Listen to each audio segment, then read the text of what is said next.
Now, for some reason, Stage 1 LOX load complete. There's that call out we were waiting for. Stage one liquid oxygen loading is now complete. If for some reason we do not launch today, we do have a backup opportunity tomorrow, January 15th at 10:09 p.m. Eastern Time. Currently, weather is green and the range is ready to support a T0 of 10:09 p.m. Eastern Time. And the landers continue to be healthy, and the Falcon 9 team is tracking no issues on the vehicle. Next coming up will be at T-minus 2 minutes. We should hear the call out for propellant loading. Stage 2 LOX load complete. Right on time. That is stage 2 LOX load complete. That means propellant loading is now fully complete on Falcon 9. The vehicle is now fully loaded with 1 million pounds of kerosene fuel and liquid oxygen.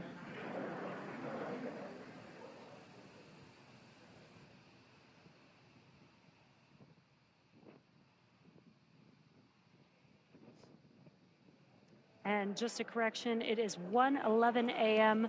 Eastern Time for liftoff tonight. Gas launch closeouts has started.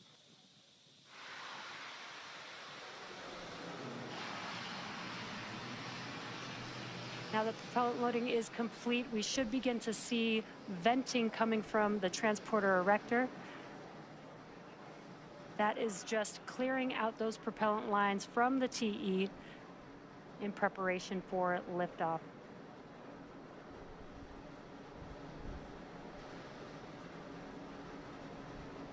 Falcon 9 is in startup. Third call out. This means that the Falcon vehicle's internal flight computers have taken over the launch countdown. We're now just waiting for the final go from the launch director. LD, go for launch. And great news, we are go for launch, so let's watch as Falcon 9 takes our 2 lunar payloads out to space. T-minus 30 seconds.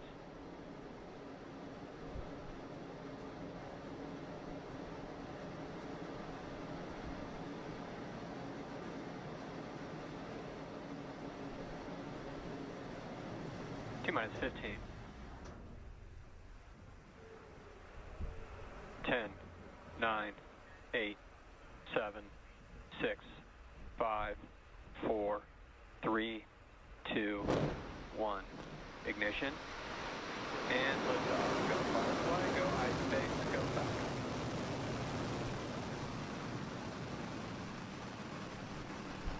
Vehicles pitching downrange.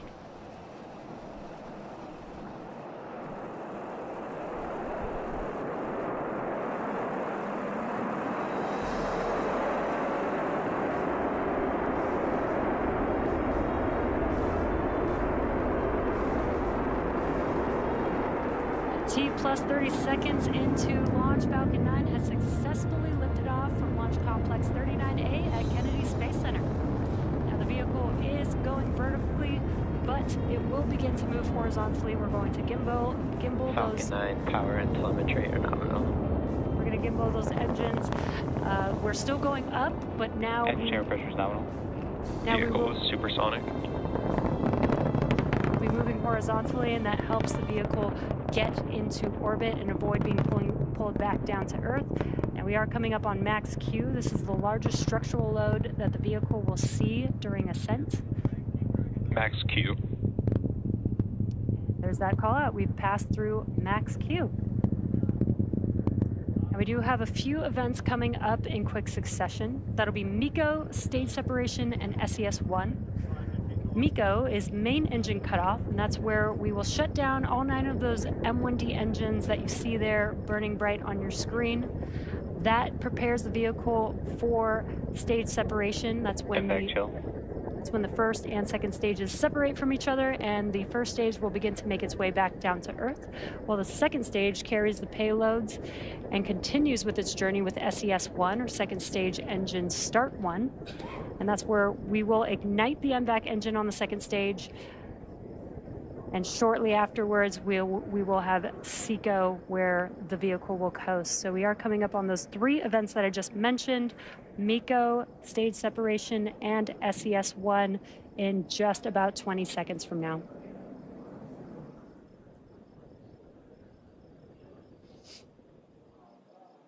Some really cool tracking views here of Falcon 9 and those 9 Merlin M1D engines burning bright there.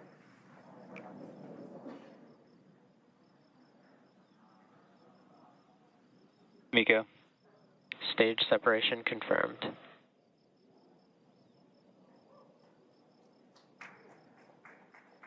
MVAC ignition.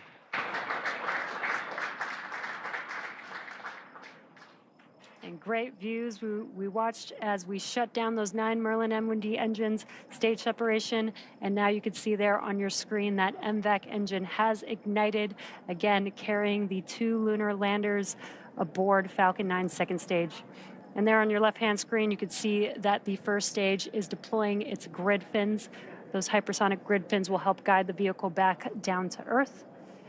And in about 15 seconds or so, we will also have fairing deploy. We have the fairing protecting the payloads through ascent.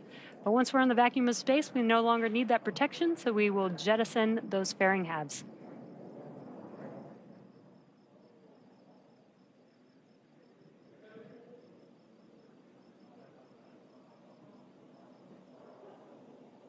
Fairing separation confirmed.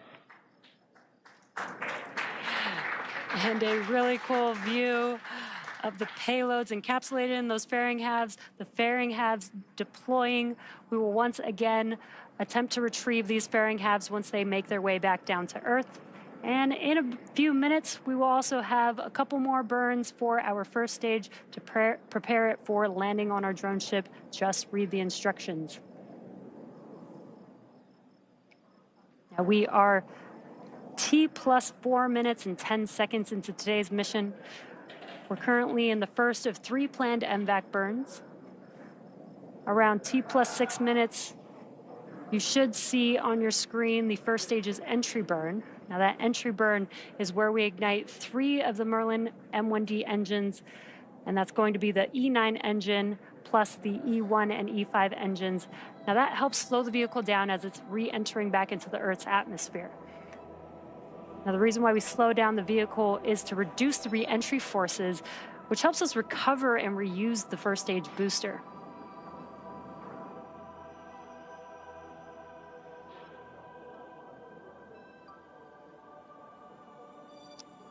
So far, everything is looking nominal. Stage 2 still carrying our lunar payload and on a nominal trajectory.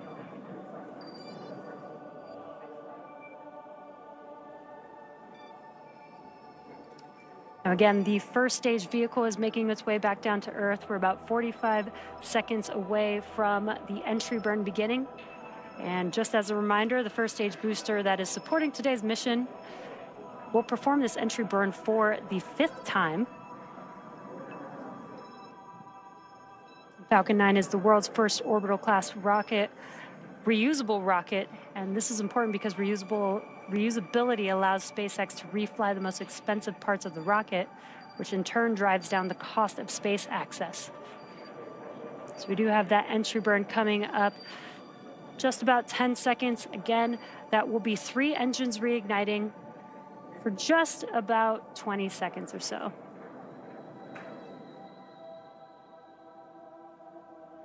Stage 1 entry burn startup.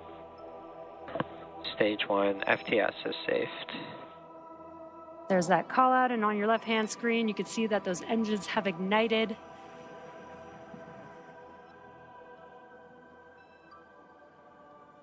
Again, helping to slow down the Falcon 9 booster as it's making its way back down to Earth. Stage 1 entry burn shutdown.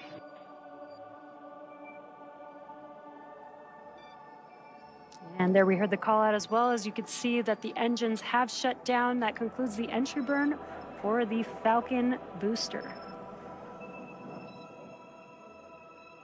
Coming up next in about 1 minute will be SECO. That is second stage engine cutoff. And that'll basically be where we shut down that MVAC engine and allow the second stage to coast with the payloads. Stage 2 is in terminal guidance. As the vehicle is making its way towards its targeted drop-off orbit for each of the lunar landers. And just shortly after we have SECO, we'll also have the landing burn startup on the booster. So we will have a couple events happening back to back. Stage 2 FTS is safed. Stage 1 transonic. For the landing burn, we reignite the center E9 engine. And again, that slows the vehicle down just in time to touch down for landing. We have SECO 1 coming up, as well as the landing burn in just a few seconds.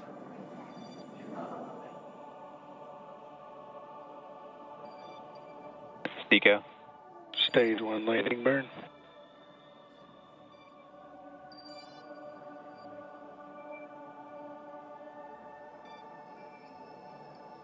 Nominal orbit insertion. Full view of first stage, touching down for landing. Landing leg deployed. Stage 1 landing confirmed. And there you could see on your screen, the Falcon has landed on Just Read the Instructions. That marks SpaceX's 398th recovery of the... And there. Nominal orbit insertion. Full view of first stage, touching down for landing. Landing leg deployed. Stage 1 landing confirmed. And there you could see on your screen, the Falcon has landed on Just Read the Instructions.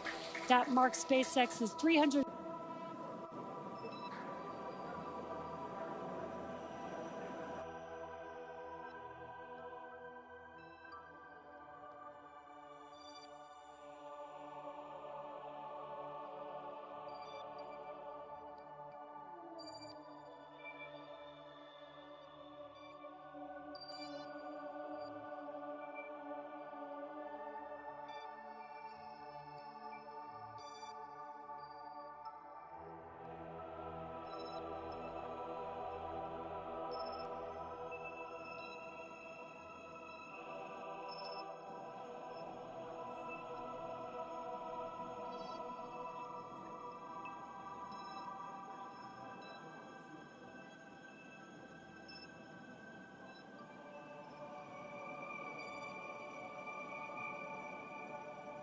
And we have confirmed good orbital insertion. Now the mission isn't over just yet. Coming up next, we have the second burn of our MVAC engine, or SES-2, on board the second stage around T plus 58 minutes. And then that'll be followed by a payload deploy. So until then, we're gonna send it back over to you, Daryl, at KSC. All right, thank you very much. If you're just joining us, we are just into the mission here, T plus 10 minutes and 30 seconds into the flight of the Falcon 9 with the Blue Ghost riding aboard. And it was, as you can just hear, a nominal orbital insertion. Great news. We just witnessed it live right here from the Space Coast at Kennedy Space Center. And on board are 10 NASA payloads headed towards our moon. We have Ray Allensworth, who is here, the spacecraft program director. You and I were just out there watching it live, outdoors, just 3 miles away. How'd that feel? I can't stop giggling. No, I mean, it's one thing to watch a rocket go. It's another thing to know that your payload's on the top of it. So it was incredible. It was perfect. I heard you say, bye, honey. Kind of wave goodbye. When you work so long on something like that, I can just only imagine how that felt for you. Thank you for trying to put it into words. Now, looking ahead a little bit, we're going to have a burn, a second stage engine burn that's going to help complete its trip to get you where you need to be around the Earth and into that orbital insertion. And then we're going to deploy at 1 hour and 5 minutes. So we're looking at about 55 minutes from now. And there's a lot more work to do. So make sure you stay with us. We are on top of it here with our team, watching it in the sky and tracking it along its path. And we're also going to nail that acquisition of signal right after it separates. So we're going to be expecting that about 6 minutes after launch vehicle separation. That will be an amazing moment, and you'll want to see Blue Ghost separate in near real time from the second stage of the rocket because it's a phenomenal view. All right, we're continuing to track, and if everything goes as planned, in 45 days, the Blue Ghost lander will land at Mare Crisium, a large, dark basaltic plain in the northern hemisphere of our moon. The location is near the Sea of Tranquility, the landing site for Apollo 11. It's also near Taurus Littrow, the Apollo 17 landing site. Ray, NASA chose Mare Crisium as the landing site for a good reason. Absolutely. The landing site was chosen by NASA because it supports the goals of our 10 NASA payloads that will gather critical data about the moon's regolith, geophysical characteristics, and the interaction of the solar wind and the Earth's magnetic field. The landing site also allows us to capture the lunar sunset after Firefly operates for a full lunar day, which is about equivalent to 14 Earth days. We'll be studying a unique phenomenon seen by Eugene Cernan during his final steps on Apollo 17, where he observed a horizon glow as the lunar dust levitated on the surface. On your screen is a sketch Cernan made of the event. Firefly is set to capture this phenomenon during the lunar dusk conditions and further prove what Eugene saw as the last astronaut to walk on the moon. And you can see on your screen a live shot right now of the moon. This actually was recorded just a few minutes ago, but this is what it looked like outside when we were looking up. Such a beautiful shot, and big thanks to our camera crew for grabbing that. And if you look closely, you can see where Blue Ghost is heading, that landing site. It's in the 12 o'clock position. Correct me if I'm wrong. No, right absolutely, clock, right there. And there it is, right at the top of your screen, that basaltic plain, that basin there. And what a beautiful shot. Blue Ghost is on its way. With us now, the Associate Administrator of NASA's Science Mission Directorate, Nikki Fox. Well, you saw it live in person as well, Nikki. And I did. Beautiful shot of the moon there. It's all coming together. I know. I had as it was going up, I had the urge to say, that way, there's the moon, that way. It was a fantastic launch. Something really special about an instantaneous launch as well. You know, that countdown goes and you know it's going to happen. It's got to be right at that moment. Yeah, so And beautiful sight. Congratulations, Thank you. Ray. You must be It's I know incredible. exactly how excited you are right now. It's amazing. I'm taking in all the moons now. I Earrings. did. I mooned out for you guys today. You sure I did. did, yes. Oh, yes. it looks lovely. Well, let's talk a little bit of science now. How was the science and the tech on board this particular mission inspired by NASA's Apollo 11 mission? Yeah, I mean, we learn, the great thing about NASA and about NASA science is we learn with every single mission that we do. And so, of course, we learned so much about the experiences of our astronauts on the moon. And, you mentioned before that the regolith is a big challenge. It's very sticky and it's very tacky and it kind of sticks to everything. And so we actually have a couple of experiments on there. One is going to sort of look at just how tacky that dust is. It's going to look at different surfaces and see how much that regolith sticks to it. And then we have another one that's a super cool demonstration that's going to try and see if you can shake the dust off. Mm-hmm. It's the EDS instrument, and it's going to put sort of electric currents through, so it's not moving parts, it's not actually shaking it, just to see if you can displace the regolith. And so actually the instrument cleans itself as well. So it's very, very friendly. And so we're going to look at how we can improve the conditions for the Artemis astronauts. Yes, and we had a wonderful demonstration of the EDS principal investigator showed us how exactly how that dust is going to shake off. Can't wait to see what happens on the moon. Yes. Why are we sending robotic missions first before we send human missions to the moon? I mean, we want to send as much science to the moon as possible. It's such a great place for us to go. It allows us to just learn more and more about the conditions on the moon, about the geophysical conditions, about the solar wind interaction with the moon. We can't wait to get the science up on the moon. That's why we're such fans of the CLIPS program.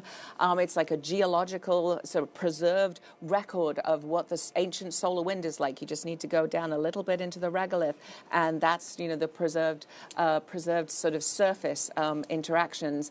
And of course, it allows us to think about what we want our astronauts to focus on.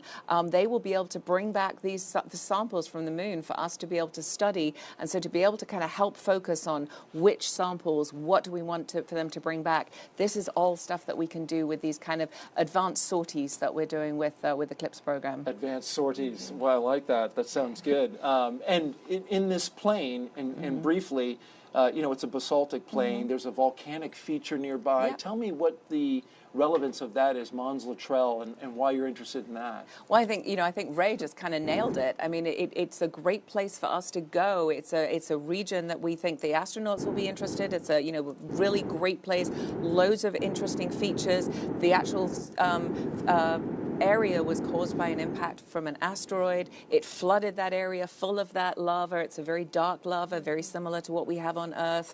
It tells us about how the moon was formed, how the early solar system was formed as things were bombarding the moon. So it's just a really scientifically interesting place to go. And Ray, you appreciate that there's no big rocks, hopefully, in that area, right? Yeah, we're gonna avoid the rocks. Our software is gonna help us identify the safest place to land, and like you said, avoid those hazards. All right, very good.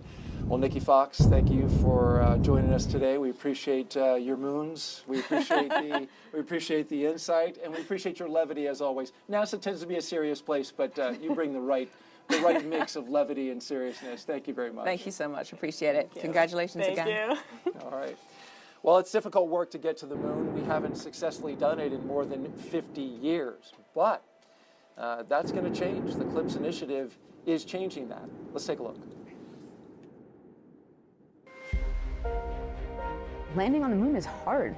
We're going back. Under this Artemis program, we're going to be sending humans to the moon for the first time since Apollo. So ahead of humans, we want to get up as much science exploration and technology experiments as possible. So CLIPS starts facilitating a lot of the early science, the things we want to learn before we even send humans. CLIPS stands for Commercial Lunar Payload Services, CLPS. The services part is the key element. Ordinarily, when NASA delivers a payload to the surface of the moon, they do it with a commercial partner, but NASA controls the building of the vehicle.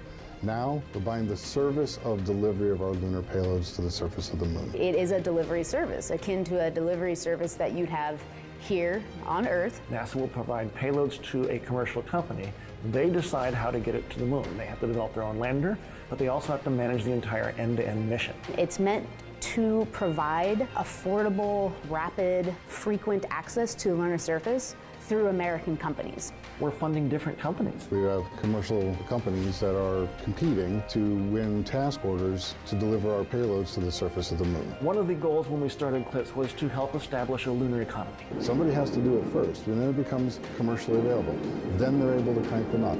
Then they're able to make it more affordable. And so the lunar surface is just the next frontier for a commercial environment. But we had to acknowledge up front, all the way through the highest levels of the agency leadership, that some of them will fail. These missions may not be as successful as a traditional NASA mission. We have accepted the risk that going through this innovative approach with these commercial companies, that there could be some failures. Some of them are new companies. None of them have ever successfully landed on the surface of the moon. So they're going to learn lessons. We need to give our vendors the opportunity to learn. And so that'll help ultimately buy down our risk as these companies learn, okay, what does it take to actually build up the lunar lander, integrate payloads, get to the lunar surface and land safely? They've been able to demonstrate that they have very, very good technical depth and the ability to design and execute missions. We're willing to take more shots on goal. And we aren't risking human lives. And in the big picture, if we're flying missions at 1/10 of the cost of a NASA mission and we fail 2 of them, we still get 8 missions for that same price. Even with 1 or 2 or 3 failures, this is still a very economical proposition. It's a risk posture which is more risk tolerant than NASA is accustomed to. There's not a single one of these companies that's willing to bet their mission on a coin toss. Every one of them is doing what they can in order to have the most successful mission possible. But the important thing to realize is that risk tolerant does not mean risky. And the rewards are a long-term ability to get payloads to the moon inexpensively, frequently, and rapidly. We want science, so we can then put more of our resources on even more science, exploration, and technology payloads and get more of a return on investment when we get to the moon. CLIPS provides tremendous benefit across the scientific and economic communities. So there's a lot we'd like to learn about the moon to help human habitation and prepare us for missions to Mars and beyond. So the moon is the first step. All right, we've been going through each of the 10 payloads throughout the show, and now we've got a doozy. 5 of the payloads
Service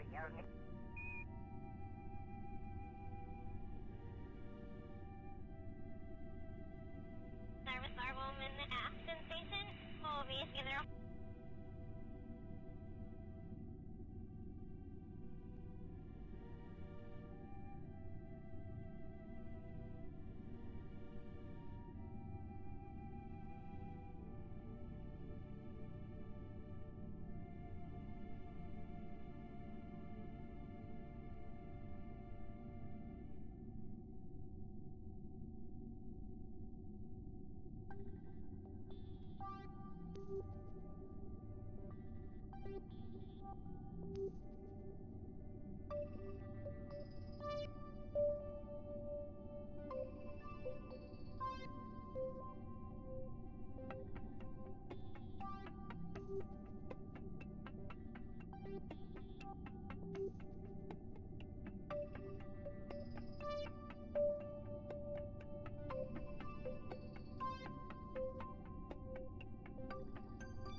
What's this?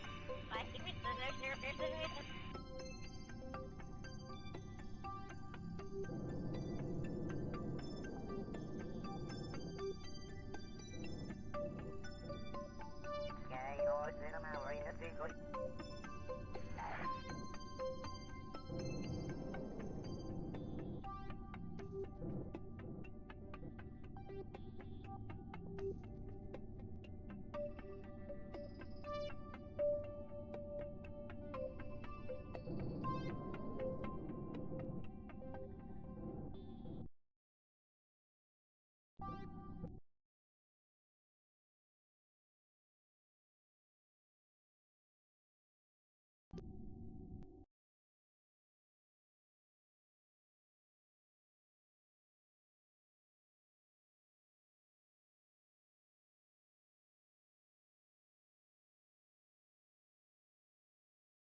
One of us here fight with no whiskey. Yeah, got it in a single hit.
så är det bara när du försöker lyssna och jag är 6 och jag är 6 0 och jag är 3 i månaden.